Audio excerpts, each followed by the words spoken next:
When you think of visionaries, visionaries often like yourself, you're out there before other people many times can get there. How do you bring people with you so that they can see what you see and see the possibilities that the people that helped you develop this idea had and the board supported.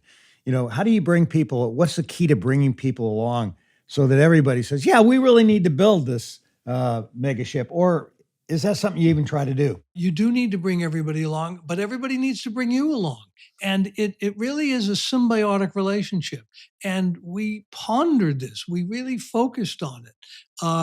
And also, when we did things, we learned from them. So the first megaship was 72,000 tons. That at the time was an unheard of scale of ship.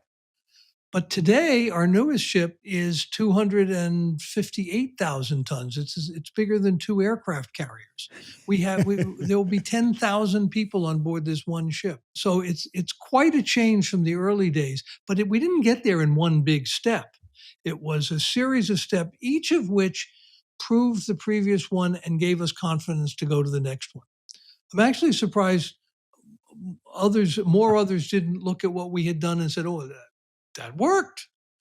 Um, but I think, how do we get the confidence to do it? We talked about it.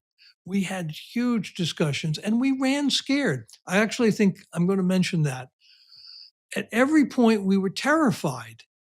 And so we overcompensated by studying it more.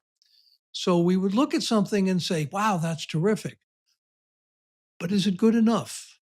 It's good, but is it good enough? Is it UFB, to come back to your earlier comment?